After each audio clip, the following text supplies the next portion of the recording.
रूह का स्पंदन। इस कहानी के साथ आपका दोस्त आपके अपने YouTube चैनल पे एक बार फिर से हाजिर है। Do you believe in vibes? दच्छा द्वारा पूछे गए इस सवाल पर सुदेश चौंका। उसके चेहरे के हाव भाव तो बदल ही गए, होठों पर हल्की मुस्कान से तैर गई। सुदेश का खुद का जमा जमाया कारोबार था। वो सुंदर और आकर्षक होने के साथ साथ गोरा चिट्टा और चेहरे पर तैरती एक सुलभ हंसी। वो ऐसा लड़का था जिसे देखकर कोई भी पहली नज़र में आकर्षित हो जाए। घर में प्रेम विवाह करने की पूरी छूट थी। इसके बावजूद उसने सोच रखा था कि वो माँ बाप की पसंद से ही शादी करेगा। सुदेश ने एक एक करके कई लड़कियां देखी थी।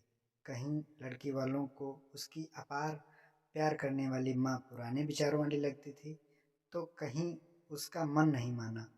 ऐसा कतई नहीं था कि वो कोई रूप की रानी या देव कन्या तलाश रहा था, पर वो जिस तरह की लड़की चाहता था उस तरह की कोई उसे मिले ही नहीं थी।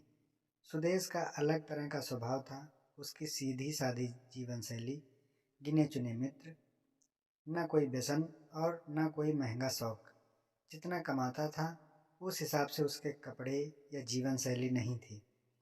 इस बात को लेकर वो हमेशा परेशान रहता था कि आजकल की आधुनिक लड़कियां उसके घर परिवार और ख़ासकर उसके साथ व्यवस्थित हो पाएंगी या नहीं। अपने माता पिता का हंसता खेलता मुस्कुराता प्यार से भरपूर दाम्पत्य जीवन देखकर पला बड़ा सुदेश अपनी भावी पत्नी के साथ वैसे ही मजबूत बंधन की अपेक्षा रखता था। आज जिस तरह के समाज में अलगाव बढ़ रहा है उसे देखकर वो सहम जाता था कि अगर ऐसा कुछ उसके साथ हो गया तो।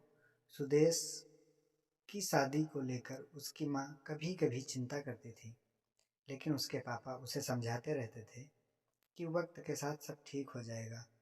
सुदेश भी वक्त पर भरोसा करके आगे बढ़ता रहा। ये सब चल रहा था कि उसके छोटे उम्र के चचेरे भाई की सगाई का निमंत्रण आया।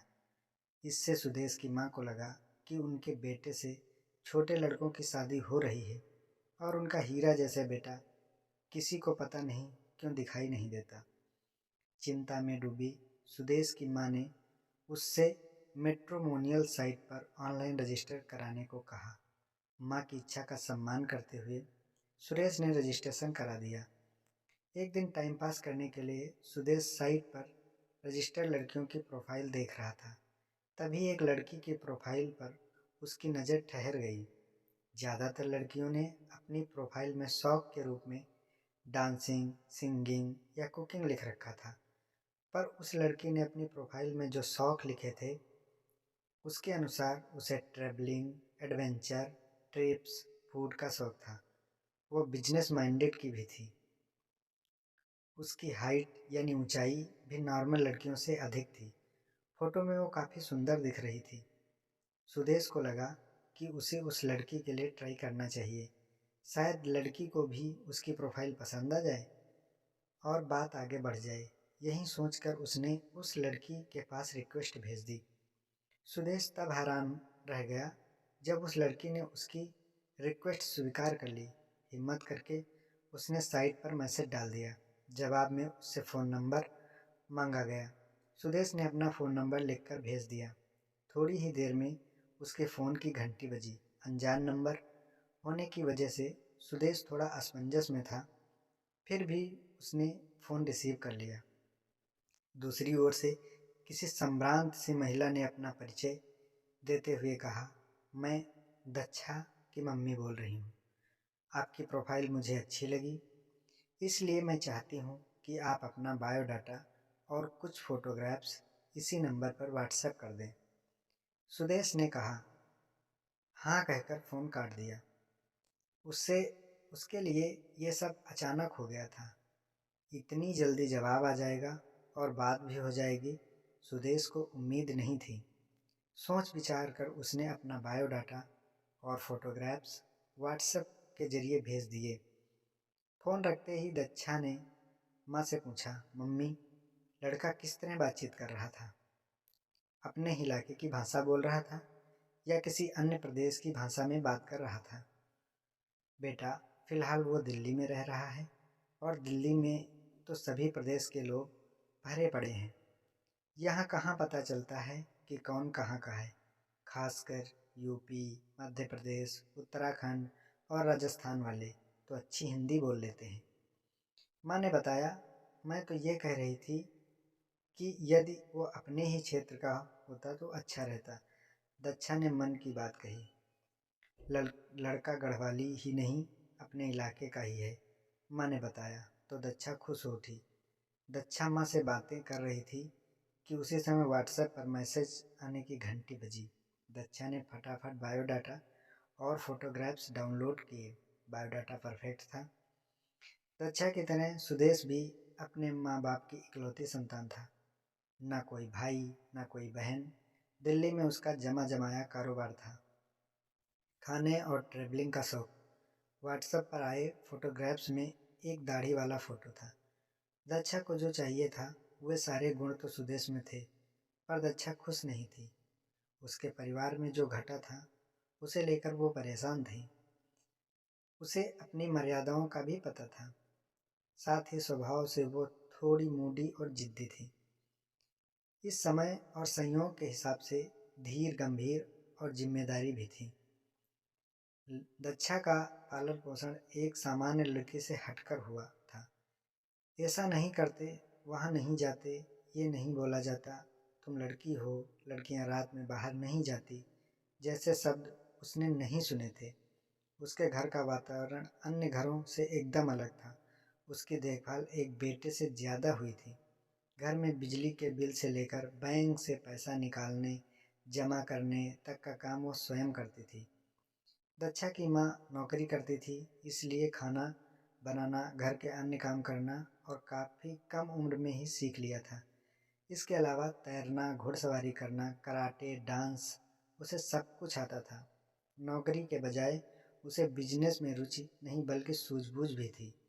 वो बाइक और कार दोनों चला लेती थी। जयपुर और ताल तक वो खुद गाड़ी चलाकर गई थी, यानी वह एक अच्छी ड्राइवर भी थी। दक्षा को पढ़ने का खासा शौक था, इसी वजह से वो कविता, कहानियाँ, लेख आदि भी लिखती थी। एकदम स्पष्ट बात करती थी, चाहे किसी को अच्छी लगे या बुरी। किसी प्रकार का दम्भ नहीं, केवल घर परिवार वालों का वो वो अभिमानी लगती थी। लेकिन उसका स्वभाव स्वयं नारियल की तरह था, ऊपर से एकदम सख्त और अंदर से मीठी मलाई जैसा। उसकी मित्र मंडली में लड़कियों की अपेक्षा लड़के अधिक थे। इसकी वजह यह थी कि लिपस्टिक या नेल पॉलिश के बारे में बेकार की चर्चा करने के बजाय वो वहाँ उठना बैठना चाहती थी जहाँ चार नई बातें सुनने समझने को मिले। वह ऐसी ही मित्र मंडली पसंद करती थी। उसके मित्र भी दिलवाले थे और बड़े स्वभाव के साथ हमेशा उसके साथ खड़े रहते थे। सबसे खास मित्र थी दक्षा की मम्मी। दक्षा उनसे अपनी हर बात शेयर करती थी। कोई उससे प्यार का इजहार करता तो वो मम्मी को पता होता था। मम्मी से उसकी इस हद तक आत्मीयता थी, रूप भी उसे कम नहीं मिला था। न जाने कितने सालों तक उसकी हाँ की राह देखते थे, पर उसने निश्चय कर लिया था कि कुछ भी हो वो प्रेम विवाह नहीं करेगी। इसलिए उसकी मम्मी ने बुआ के कहने पे मैट्रिमोनियल साइट पर उसकी प्रोफाइल डाल दी थी, जबकि अभी वो शादी के लिए तैयार नहीं थी। उसके डर के पीछे कई कारण थे। सुदेश और दक्षा के घर वाले चाहते थे कि दोनों मिलकर एक दूसरे को देख लें, बातें कर लें और कैसे रहना है तय कर लें, क्योंकि जीवन तो उन्हें ही साथ जीना है। उसके बाद घर वाले बैठकर शादी तय कर लेंगे। घर वालों की सहमति से दोनों एक दूसरे के मोबाइल नंबर एक्सचेंज हो गए, बदल दे दिए गए। उसी बीच सुदेश को तेज बुखार आ गया, इसलिए वो घर में ही लेटा था। शाम को खाने के बाद उसने दक्षा को मैसेज किया। फ़ोन पर सीधे बात करने के बजाय उसने पहले मैसेज करना उचित समझा। काफ़ी देर तक राह देखने के बाद दक्षा का कोई जवाब नहीं आया। सुदेश ने दवा ले रखी थी, इसलिए उसे जब थोड़ा आराम मिला तो वह सो गया। रात करीब 10:30 बजे सिर में दर्द के कारण उसकी आंख खुली तो पानी पीकर उसने मोबाइल देखा। उसमें दक्षा का मैसेज आया हुआ था। मैसेज के अनुसार उसके यहाँ मेहमान आए थे जो अभी अभी गए हैं। सुदेश ने बात आगे बढ़ाई और औपचारिक पूछताछ करते करते दोनों एक दूसरे के शौक पर आ गए। ये हैरानी की ही बात थी कि दोनों के अच्छे बुरे सपने, डर, कल्पनाएं, शौक सब कुछ काफ़ी हद तक इस तरह से मेल खा रहे थे मानो दोनों जुड़वा हों। घंटे, 2 घंटे, 3 घंटे हो गए, किसी भी लड़की से 10 मिनट से ज़्यादा बात न करने वाला सुदेश दक्षा से बातें करते हुए ऐसा मगन हो रहा था कि उसका ध्यान घड़ी की ओर गया ही नहीं। दूसरी ओर दक्षा ने भी कभी किसी से इतना लगाव महसूस नहीं किया था। दोस्तों, इस कहानी का अगला भाग आपको अगले वीडियो में मिलेगा।